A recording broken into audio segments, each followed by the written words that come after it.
Muy bien, bueno, pues creo que estamos reunidos en este momento muchos viejos amigos y camaradas que nos hemos visto desde siempre, y es un motivo de satisfacción el poder estar frente a todos ustedes. Hace exactamente 10 años hablé en este mismo lugar para presentar también a otro camarada español, a don José Luis Corral, y hoy coincidencialmente me toca nuevamente presentar a otro gran español, a don Pedro Varela. Lo que había comentado en este momento creo que no requiere más preámbulo. Un verdadero defensor por la libertad y por nuestros ideales. Don Pedro Varela encarna todo ese raigambre español, firme ante la adversidad, defensor de la verdad, y es algo que nos debe de conmover el hecho de poderlo tener aquí en este momento. Comentábamos hace un momento que probablemente no ha habido otra librería en Europa que sea más atacada que la librería que él dirige en Barcelona. Eso tiene una razón de ser y un fundamento. Obviamente, cuando se está luchando en contra de un sistema que es corrupto y corruptor, pues ese sistema corrupto y corruptor no permite que la verdad prevalezca. Esto no importa, la verdad, a pesar de que sea reprimida y atacada, seguirá siendo la verdad y triunfará eventualmente. Siento que vamos a aprender mucho en esta plática y vamos a tener la oportunidad de verlo de viva voz.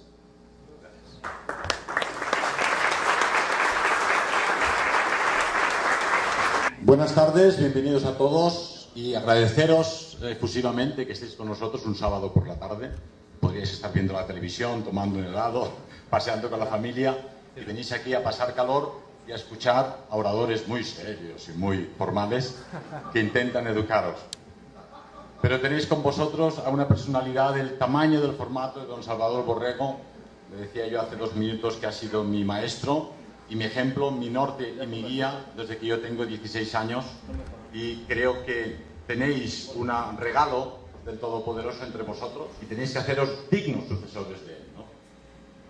Dije en la conferencia de Guadalajara los otros días que San Vicente Ferrer siempre afirmaba a la gente: no hay muertos, todos son vivos, los vivos de este lado y los vivos del otro lado, pero al final lo único que te liberas es de este cuerpo, ¿verdad? Un día don Salvador partirá hacia los luceros y seguirá estando con nosotros sin lugar a dudas, del mismo modo que vosotros seguiréis estando cumpliendo vuestra misión aquí. En Guadalajara hemos tocado 2 temas principalmente. Uno era la necesidad de reconocer el mundo tal y como es y reconocer lo que es la política, lo que es la realidad. Ocurre muy a menudo que confundimos los deseos con realidades, ¿verdad? Y afirmábamos que la importancia de los ideales está en los valores propios y no en la simbología, en las banderas, en la uniformidad, en la forma de vestir, que cambia conforme pasan los siglos, conforme pasan las épocas y como pasan las naciones. Sería absurdo que ahora vosotros estuvierais aquí vestidos de SS y de negro, porque la gente diría: pero si no sois alemanes, ni vivís en los años 30, vivís en México en 2015. Sin embargo, hay valores de aquellos, como hay valores de los combatientes españoles de la División Azul, o hay valores de la Grecia clásica y de la forma de concebir el arte, y hay valores de la concepción de Estado de los romanos, y hay valores del romanticismo alemán, y hay valores de los conquistadores españoles que os trajeron la cristiandad y otra cultura, y hay valores propios de los mexicanos que teníais ya aquí, ¿verdad? Cada época, cada nación, cada cultura nos aporta unos valores, y nosotros hemos de saber sintetizarlos. La segunda parte de mi segundo discurso en Guadalajara fue sobre la necesidad de conocer nuestra propia identidad. ¿Por qué luchamos? ¿Por la bandera mexicana? ¿Por la bandera española? ¿Por una palabra llamada España, que anteriormente había sido Celtiberia o Hispania o Península Ibérica? ¿Por México, la República Mexicana, que anteriormente había sido un imperio azteca y anteriormente pues era un territorio con una serie de tribus, ¿verdad? No. Lucháis por una cultura, por una nueva identidad que es la nación mexicana, que es una nueva realidad y una nueva nación y una nueva población, ¿verdad? Pero para poder luchar por esta nación, como yo hago por España o por la cultura europea, lo primero es conocer vuestra nación, conocer vuestra música, vuestros poetas, vuestros pensadores, vuestra historia, ¿verdad? Pero no voy a repetirme sobre esto porque de ello ya hablamos en Guadalajara. creo que aquí veo mayoritariamente gente joven. Tendríamos que insistir en la necesidad de una formación integral. Es decir, reconocer el mundo tal y como es, conocer la identidad de vuestra nación, porque es por la que vais a luchar, por la que vais a dar vuestro tiempo, vuestra juventud, vuestra salud y quién sabe si vuestra vida. Y finalmente, la formación integral necesaria para que todos vosotros seáis un ejemplo. Pensad que representáis altos ideales, representáis personalidades de la historia que alcanzaron cotas de heroísmo, incluso en ciertos casos de santidad. Representaréis en el futuro a don Salvador Borrego. Tenéis que ser dignos de representarle. No podéis avergonzarle. No puede ser que dentro de 10, 15, 20 o 30 años diga, tú eres seguidor de don Salvador Borrego, ¿verdad? ¿Y cómo vas con esas pintas? ¿Cómo vas así disfrazado? ¿Cómo te emborrachas de tequila cada noche? ¿Cómo escuchas esa música horrorosa? ¿Cómo es que no pegas golpe y no madrugas temprano? ¿Por qué no haces deporte y haces gimnasia? Que es lo que promovían los ideales de aquellos que don Salvador Borrego defendía, ¿verdad? Entonces, lo más importante para vosotros es ser un ejemplo para los demás y vivir el pensamiento y la ideología que queréis defender en vosotros mismos. Para poder defenderla, cada uno de vosotros ha de ser un líder en su campo. Tenemos necesidad de líderes. El gran problema de la cultura occidental, de la cristiandad toda de México, es que tenéis un pueblo magnífico de gente humilde, amable, que constantemente quiere ayudar. Preguntas en cualquier calle y toda persona está dispuesta a acompañarte hasta la calle siguiente para mostrarte cómo coger un camión, cómo llegar a algún sitio. De una bondad increíble. Pero tenéis unos estadistas mediocres, por no decir francamente malos. Y eso se debe a la falta de líderes. Pero un líder no se improvisa, es una meta de vida. Una meta de vida, ¿qué quiere decir? Papá en casa es el líder de la familia, es el pater familias, apoyado por mamá. Hoy en día el feminismo, las doctrinas liberales y demócratas nos intentan confundir, pretenden que mamá sea papá y que papá sea mamá y mamá sea papá, en un caos absoluto, desconociendo que el hombre y la mujer son diferentes. Es de perogrullo, es una evidencia que todos reconocéis evidentemente, no solo fisiológicamente, sino psicológicamente, anímicamente, ¿verdad? La mujer es corazón, el hombre es cabeza. Ahora vendrá alguno que dirá, ¿no pretende usted que la mujer no tiene cabeza? No, tiene cabeza, pero le guía el corazón. Y el hombre no tiene corazón, sí, el hombre tiene corazón, pero le guía la cabeza. De ahí que hombre y mujer forman una unidad inseparable. Y en casa, el líder es sin duda el papá. Lógicamente, si decide, voy a enviar a mi hijo a estudiar a la TEC de Monterrey, y mamá le dice, hombre, mi hijo, pero es que no tenemos dinero para enviarle tan lejos, mejor que lo pensemos mejor, y el papá reflexiona y obedece a mamá. Pero la autoridad la tiene que tener papá. Entonces, es evidente que papá necesita que se le respete, que tenga autoridad, y mamá necesita cariño y que la ame. Si no hay cariño y no hay respeto y autoridad, no existe la familia, y si no hay familia, no hay liderazgo familiar posible. Pero cada uno de vosotros, en el colegio, siendo los mejores, estudiando más que los demás, sois un líder en vuestro campo. Si sois buenos en matemáticas, no podéis ser mediocres, tenéis que ser los mejores. Si sois buenos en deporte, no podéis ser mediocres, tenéis que ser los mejores. Si sois buenos en el conocimiento de la música clásica o interpretando un instrumento musical, no podéis ser mediocres, tenéis que ser los mejores. De ahí que cada cual en su campo tiene que ser siempre un líder y el mejor. Pero dado que nos encontramos en un proceso revolucionario que pretende destruir la cultura occidental y la cristiandad, empujarla al caos, donde ya no hay valores, donde no hay principios, donde no haya líderes, es necesario que justamente en estos grupos, en vosotros, unidos todos por ser seguidores de don Salvador Borrego, surjan los nuevos líderes. El reloj biológico hace tic-tac, tic-tac, tic-tac. Ninguno de vosotros va a ser más joven mañana ni dentro de 10 años, ¿verdad? Entonces tenéis que haceros la idea que el tiempo corre. Que estáis aquí, en este mundo, por un tiempo determinado, normalmente muy cortito, ¿verdad? Y este tiempo que se os es dado, que os regala el Todopoderoso, para que deis un ejemplo, para que seáis líderes morales entre vuestros contemporáneos. ¿Cómo conseguiremos formar líderes? Hoy en día muchas personas quieren ser líderes, entre comillas, porque aporta prestigio, aporta dinero, uno puede escalar en la sociedad y conseguir una carta de diputado en el Parlamento, pero la gran pregunta que tiene que hacerse el líder es: ¿cómo puedo yo llegar a ser un líder como Dios manda? Que pueda liderar personas, que pueda ser un ejemplo ético y moral y que pueda incorporar en sí mismo la nobleza necesaria del auténtico líder. Eso ya es un buen camino. Alguien que se hace la pregunta: ¿cómo podría ser yo líder en mi pequeño grupo de 3 o 4 camaradas en este barrio? ¿Cómo podría yo ser líder en mi pequeño pueblo o en mi pequeña ciudad? ¿Cómo podría yo ser líder en mi escuela? La pregunta errónea que se hace el antilíder es: ¿cómo conseguiré yo ser líder para ganar más dinero? ¿Para tener más fama? ¿Para tener poder? ¿Para poder tiranizar a los demás? ¿Para que me obedezcan? ¿Para tener muchas chicas, una cada fin de semana? Pero ese no es un líder, ese es el antilíder. Y esa es la gran cuestión que tiene que plantearse todo joven en México, en España, en Noruega y en Pernambuco. Cada uno de vosotros ha de autoexaminarse y reflexionar y pensar: ¿qué puedo yo dar a mi pueblo, a mi familia y a la humanidad que el día que desaparezca no tenga que avergonzarme ante Dios ni dejar un mal recuerdo entre aquellos que quedan en la tierra?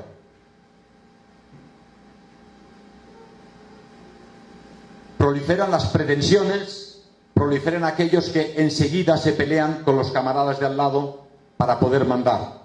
Pero pocos de ellos son conscientes del sacrificio y el esfuerzo que es necesario para incorporar en sí mismo el liderazgo. Yo he resumido aquí, gracias a la ayuda de un amigo español, un intelectual importante, Antonio Medrano, que os recomiendo leer, 6 puntos fundamentales, 6 características que son necesarias para que incorporéis en vuestra juventud y en vuestra vida y en los grupos políticos el hecho del liderazgo. Y serían: la nobleza. Una persona sin nobleza jamás puede ser líder.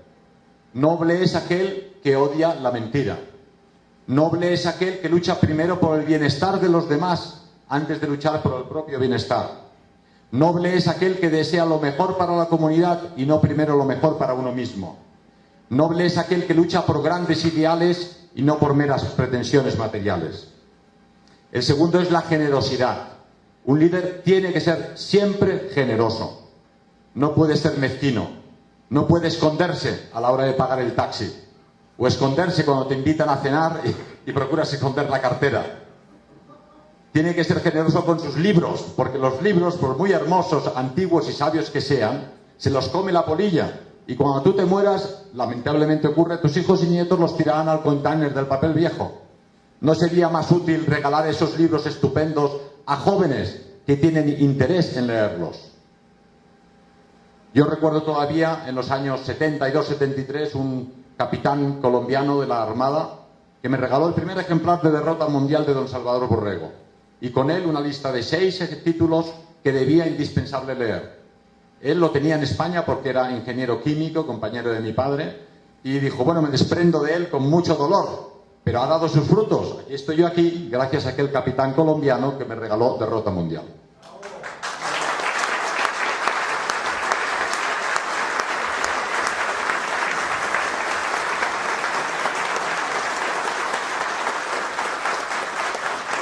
El tercer punto fundamental para conseguir formar líderes en vuestros grupos es la objetividad.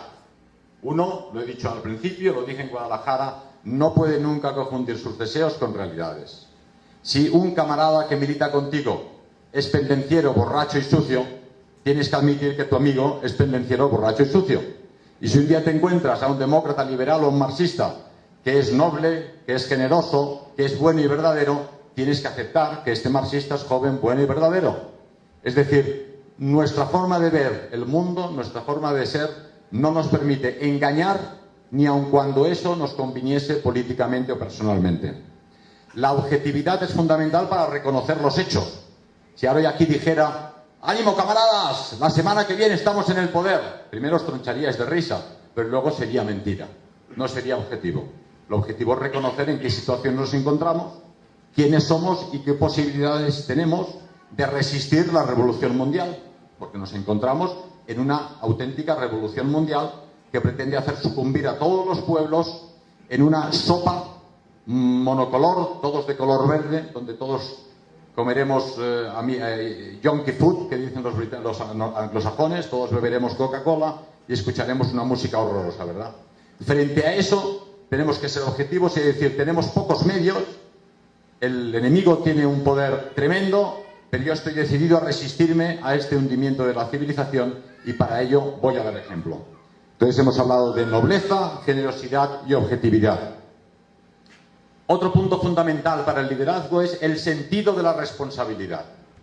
Si tú eres papá de una familia con 7 niños, es evidente que has de trabajar lo suficiente para poder alimentarlos. Y si tienes 7 niños, lo que no vas a hacer es comprarte un camión Mercedes 500 Compressor, que vale muchísimo dinero, porque tus niños van a pasar hambre dentro de un par de años, ¿verdad? El sentido de la responsabilidad hace al líder, al hombre noble, analizar sus capacidades y sus posibilidades y saber hasta dónde puede llegar. He visto en mi corta comparada con Don Salvador, pero larga carrera política, muchos jóvenes que dicen, bueno, vamos a hacer esto, vamos a hacer una televisión y vamos a hacer una editorial, compraremos un periódico, vamos a tomar el poder en el colegio, y al final eso queda en agua de gaseosa, ¿no? Porque lógicamente 5 chicos jóvenes que salen del colegio con entusiasmo, sin demasiada preparación y sin experiencia, es difícil que consigan grandes éxitos de inmediato. Entonces, el sentido de la responsabilidad ha de llevar al líder a todo aquello que prometa ha de cumplirlo. Y no ha de exigir a nadie entre sus militantes nada que él mismo no pueda cumplir. Tú no puedes decir a los camaradas, bueno, hoy no hay sitio para dormir, dormiremos todos en la alfombra. Luego tú te vas a una cama de lujo, ¿no? King size, para dormir como un señor.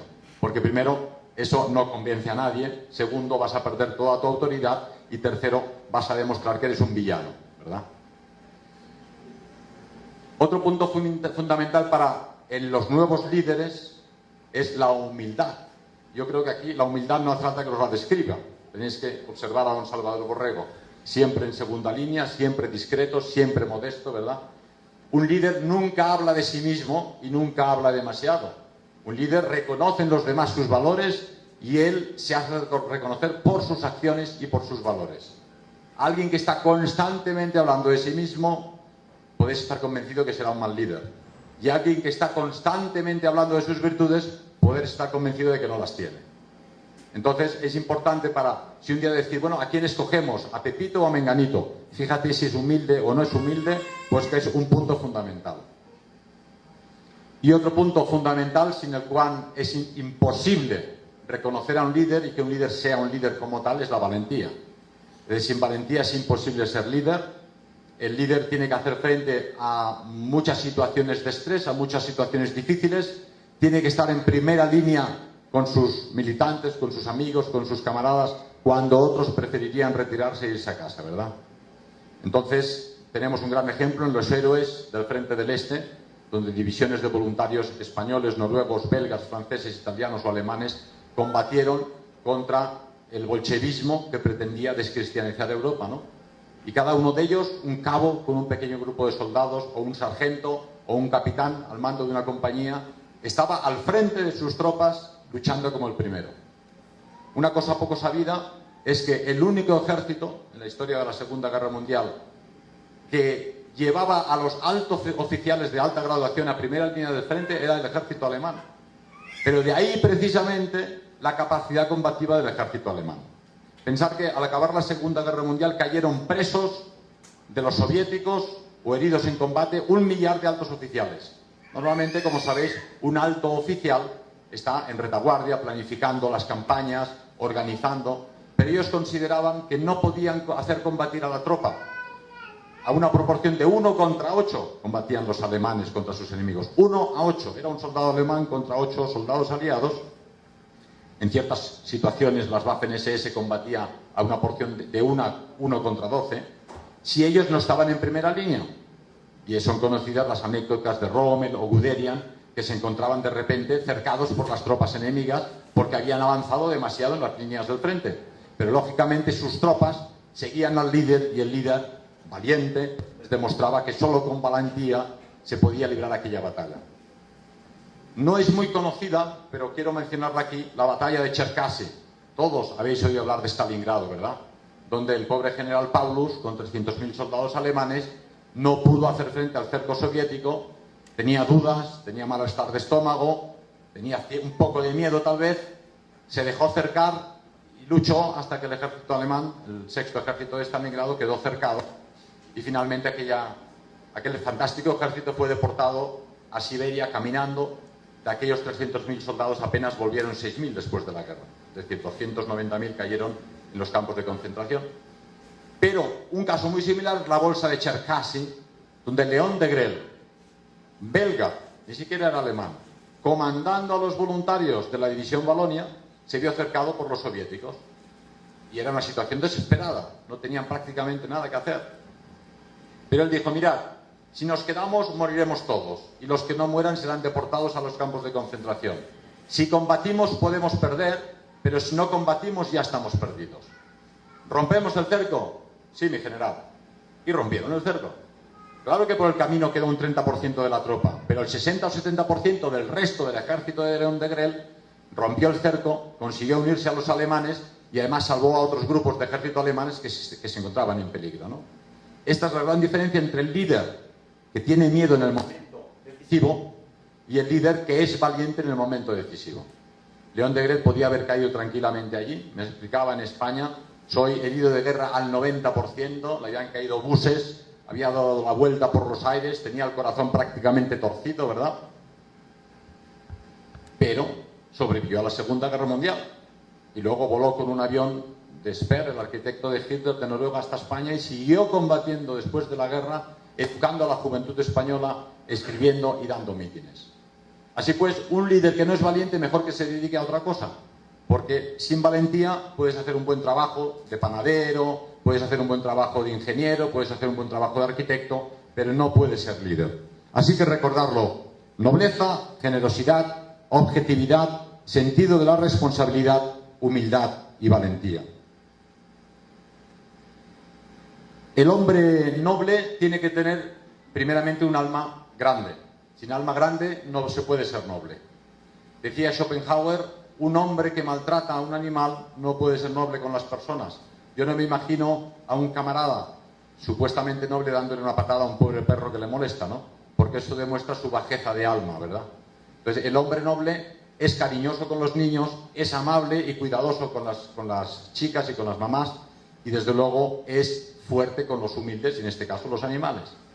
Entonces tenéis que ser realmente como los caballeros medievales, y esto lo repetimos en Guadalajara, dispuestos a ayudar a los débiles y a los oprimidos. Porque el punto fundamental, un líder no está para servirse a sí mismo, sino para servir a los demás, ¿no? Entonces la gran confusión de nuestro tiempo estriba en eso. Los líderes de hoy, los 600 parlamentarios que en el Parlamento español legislan contra el pueblo español, pues viven del pueblo español, tienen prebendas, después de 7 años de trabajo, entre comillas, pues ya tienen una pensión asegurada de por vida, mientras que cualquier español ha de trabajar 40 años para cobrar al final 600 o 700 euros al mes, ¿verdad? Entonces, estos son los líderes de hoy, ¿no? Sirven a sus necesidades personales, pero no sirven a los demás. El líder ha de ser generoso, por lo tanto, se ha de entregar totalmente a la comunidad a la que se dirige. Si no os queréis entregar a la comunidad a la que queréis dirigir, no os convirtáis en líderes. En general, el antilíder lo que intenta es promover siempre su nombre y su rango. Habla mucho de él, escribe mucho sobre sí mismo y no promueve el ideal, sino su nombre personal pasajero. Hemos dicho muy a menudo que los seres humanos desaparecemos de este mundo, ¿no? Y quedan solo los ideales. ¿Quién de vosotros recuerda a algún general romano? Pocos. Seguro que recordáis a Julio César, al emperador César Augusto, ¿verdad? Pero a la tropa de soldados romanos que lucharon contra los godos, los eslavos o los africanos y expandieron en latín la civilización, la ley y el orden por el mundo entonces conocido, no lo reconoce nadie. Vosotros os acordáis de Roma, y Roma era un nombre solamente, ¿no? Y esa Roma representa esos valores. pero fue gracias a esos héroes romanos, a esos líderes, a esos emperadores buenos que también tuvo, y a esos generales que lucharon por expandir esa cultura, que hicieron posible el Imperio Romano. Por lo tanto, cada una de vuestras vidas tiene solo sentido si está al servicio de la comunidad.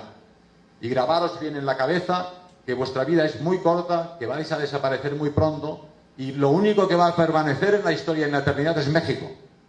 Dentro de 500 años, del señor Peláez o Narváez o González no se acordará nadie, pero México seguirá existiendo y la guadalupeña os seguirá conduciendo. El hombre objetivo, el líder objetivo, ve la realidad tal y como es.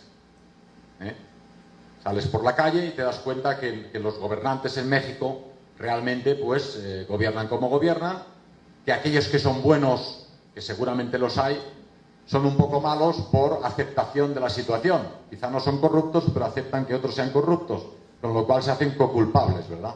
Entonces, un líder tiene que reconocer esa situación y o bien lucha contra ella o se aparta de esa situación. Tiene que tener también una honradez intelectual. Uno no puede pretender saber que sabe más de lo que sabe. Yo no sé prácticamente nada de ninguna cosa. Si me preguntáis de matemáticas no sé nada, si me preguntáis de música sé muy poco, si me preguntáis de física o de química todavía sé menos, pero intento saber lo poco que pueda saber con los maestros que tengo a mi alcance, ¿verdad? Pero es más sabio el hombre humilde que reconoce su humildad que el hombre que pretende saber aquello que no sabe. Y yo siempre recomiendo a los jóvenes y a aquellos que pretendan ser líderes acercaros a los mayores. Hoy en día se habla siempre de la juventud, de las chicas quieren ser eternamente jóvenes, quieren ser hermosas para siempre, ¿verdad? Pero la realidad es que todos envejecemos.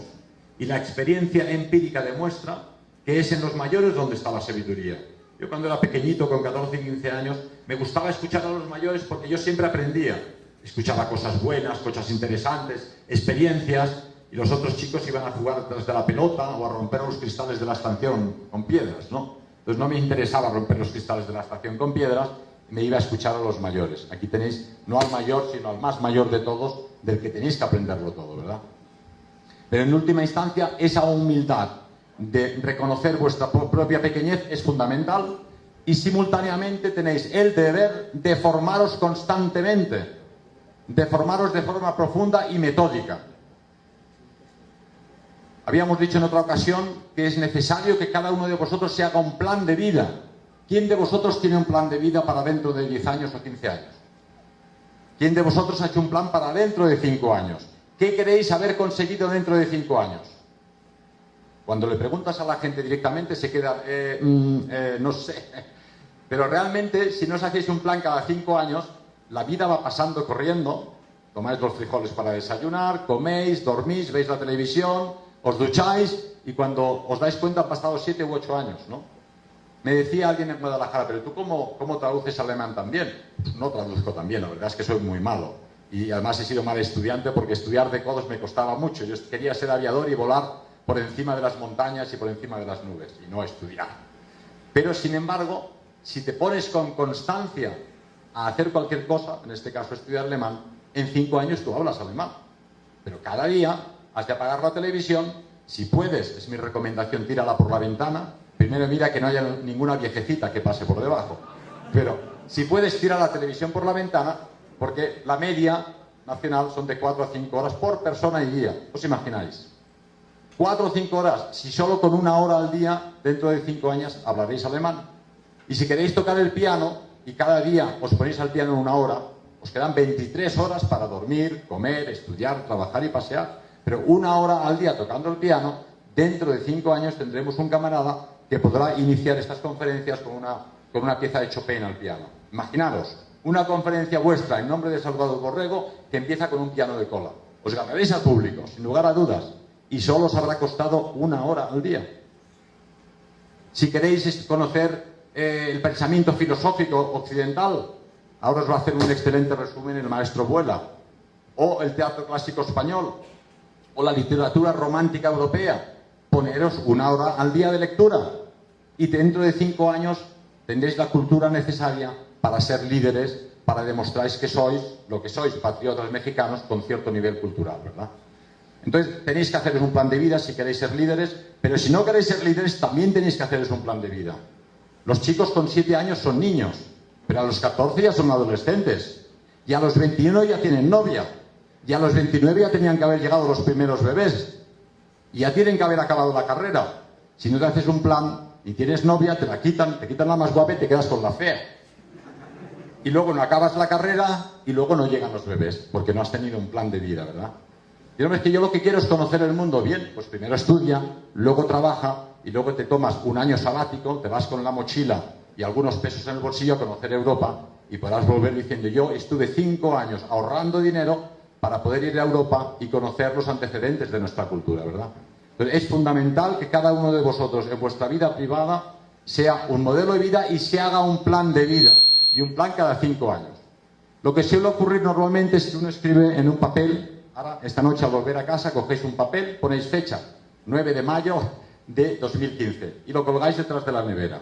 Y ponéis plan a 5 años, 2020, yo quiero saber también el ruso como Tchaikovsky. Bueno, pues en 5 años ruso. Normalmente la gente quiere hacer muchas cosas, y lógicamente si quieres hacer 20 cosas en 5 años, las haces todas mal. Pero como he dicho, los 5 años pasan rápido, te planteas que quieres aprender alemán, el piano y conocer la filosofía europea, y es una tarea de 15 años. Pero 15 años también pasan muy rápido. Pero si no lo apuntáis sobre el papel y lo ponéis en la puerta de la nevera, dentro de 15 años nos encontraremos y os preguntaré: ¿qué plan hicisteis el 9 de mayo de 2015? Y probablemente muchos dirán: pues que me olvidé de hacer el plan. Alguno dirá: yo hice el plan, pero no tuve la fuerza de voluntad de llevarlo a cabo. Otros dirán: hice el plan, tuve la fuerza de empezar, pero luego me despisté, ¿no? Pero tenéis que escribirlo para ser honestos con vosotros mismos.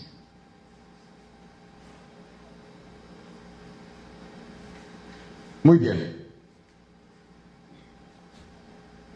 Todos estos puntos que he mencionado, muy sencillos, yo os recomiendo, como he citado al principio, a este autor Antonio Medrano, un autor español, muy amigo nuestro, que tiene 2 grandes libros que son La lucha contra el dragón. El dragón no es un monstruo que hay en las cavernas, sino el dragón interior. De ahí la simbología, creo que es en Guanajuato, que tienen como símbolo el dragón luchando, San Jorge luchando con el dragón. En Cataluña, el símbolo de Cataluña es también San Jorge luchando contra el dragón. En Inglaterra, San Jorge luchando contra el dragón. Y no porque hubiese dragones, sino es la lucha del bien contra el mal, de alguna forma, ¿no?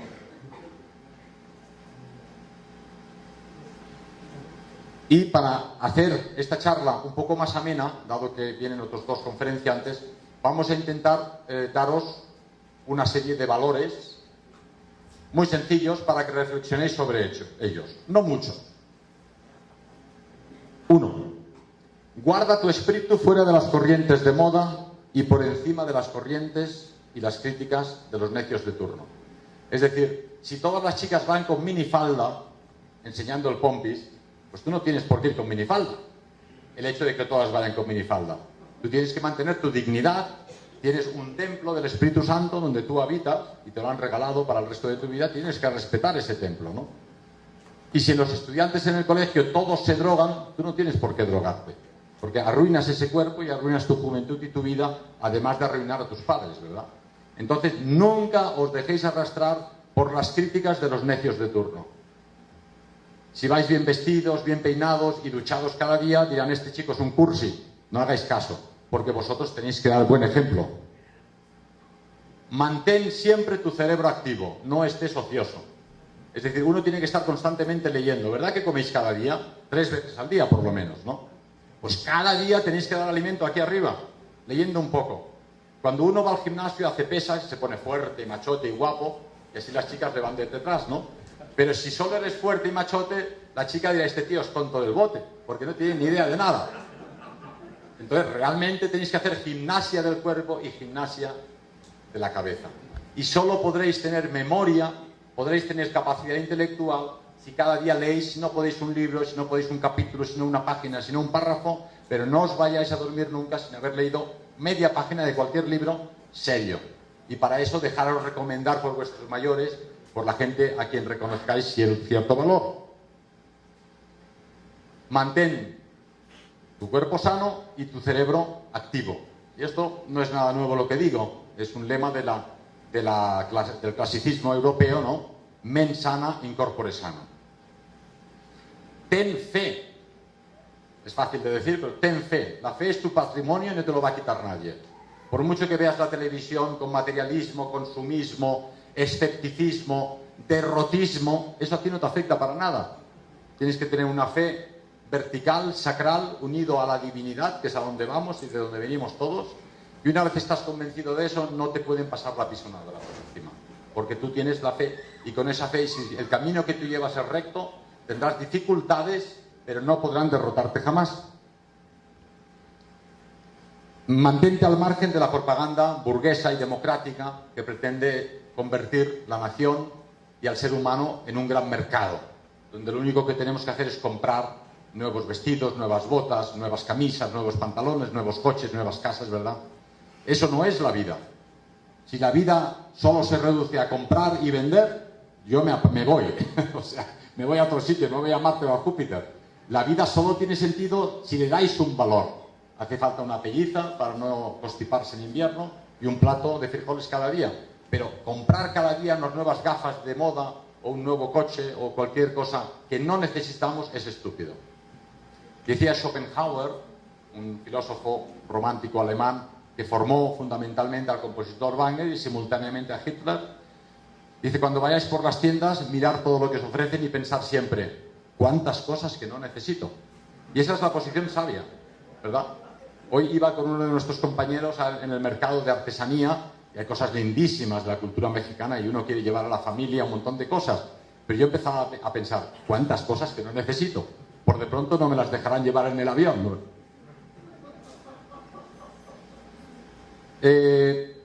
Respeta al enemigo siempre que sea digno, pero desprecia al enemigo innoble. La tradición guerrera europea, pero no solo europea, siempre ha respetado al vencido. El vencido que lucha noblemente ha de ser respetado, se le ha de respetar la vida y sus posesiones. Yo he dicho muy a menudo que, aun siendo europeo, cristiano, occidental, español, catalán de Barcelona, a veces me siento mucho más unido a los guerreros masái, que tienen un espíritu aristocrático de la existencia y un espíritu noble como guerreros, o a los Nuba de Cao, que filmaba Leni Riefenstahl en sus películas, ¿no? O el espíritu japonés de los samuráis y del bushido, con una idea trascendente también del guerrero, que a las masas de españoles que van al fútbol a pegar gritos gordos y le gritan a un chaval estupendo, que corras más, que no has metido ni un gol. Digo, pero ¿usted qué le está diciendo? Pesa usted 110 kilos, no se ha movido en su vida con el puro, la copa. No me siento en absoluto unido, lógicamente, a este fan del fútbol. Y en cambio, el guerrero samurái que daba su vida por el emperador y por tanto por Dios, es un hombre con el que yo me siento unido. De ahí que existe un sentido aristocrático de la existencia por encima de los pueblos y de las naciones. Y a él tenemos que remitirnos y es el que tenemos que respetar. No te dejes influenciar por lo fácil y haz siempre lo que te indique tu conciencia. Esto ya viene dicho en los evangelios, ¿no? El camino hacia el cielo es estrecho y lleno de piedras, y el camino ancho es el que te conduce al infierno, que huele mucho a fósforo por ahí abajo, ¿no?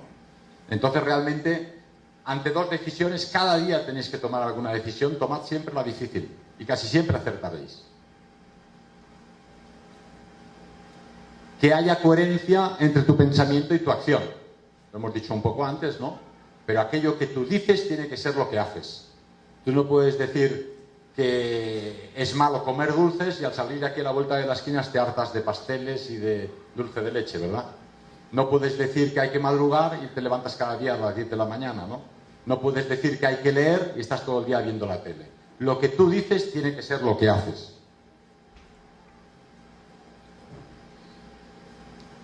El vicio degenera el cuerpo. De ahí que es importante apartarse de cualquier forma de vicio, y máxime entre nuestra gente.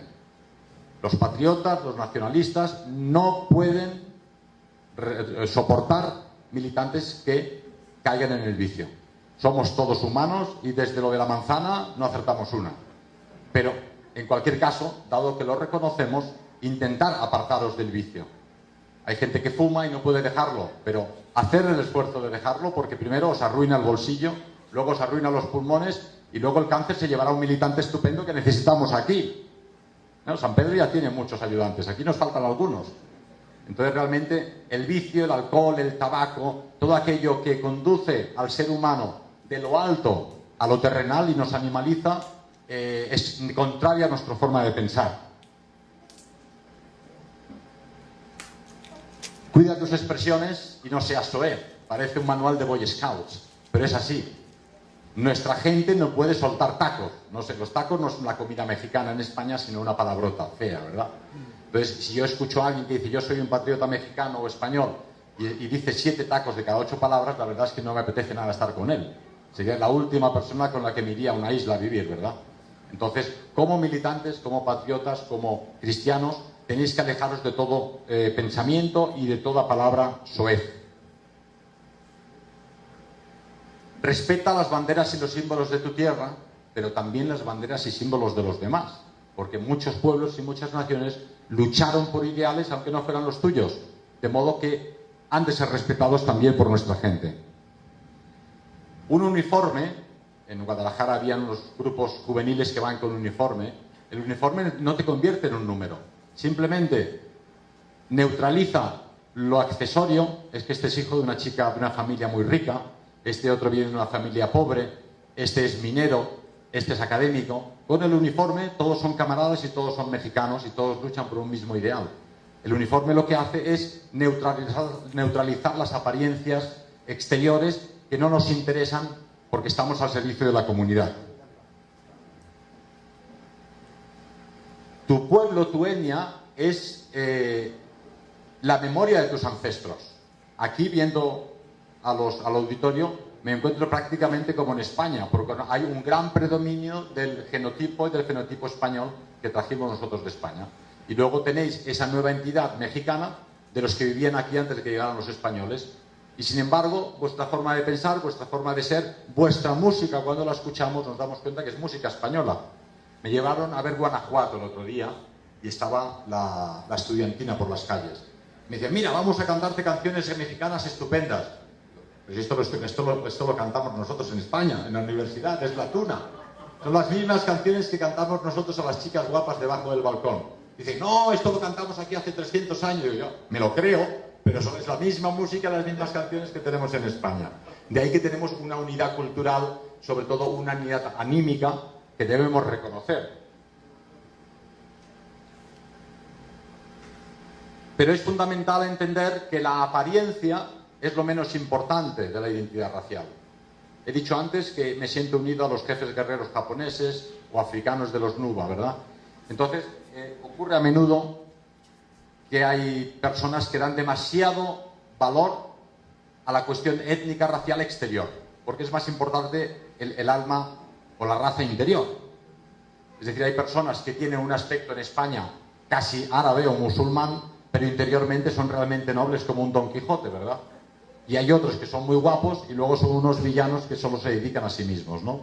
Entonces creo que ante esta desvirtuación de la raza del espíritu hemos de volver a ella, porque el aspecto físico no es tan importante.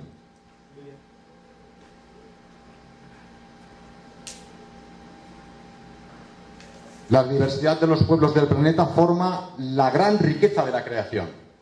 Si Dios nos hubiese querido hacer a todos iguales, lo digo a menudo, nos habría hecho a todos de color verde, pero nos ha hecho negros, blancos y amarillos, mexicanos, argentinos, yanquis, canadienses, españoles, portugueses, indios, porque así es bonito el mundo. En la declaración de Río, en Brasil, hace unos años hicieron una declaración según la cual había que defender todas las especies de árboles, todas las especies de animales que estaban desapareciendo constantemente. Y yo me pregunté, ¿aquí se han olvidado de algo? De defender todas las naciones y todos los pueblos del planeta. Porque lo que pretende el sistema es eliminar las fronteras, eliminar las razas, eliminar las culturas, que seamos solo un número que paga impuestos y que obedece fielmente al amo, ¿verdad? Entonces, para que la creación de Dios se mantenga, además de defender las plantas y los animales, hemos de defender primero la existencia de los pueblos.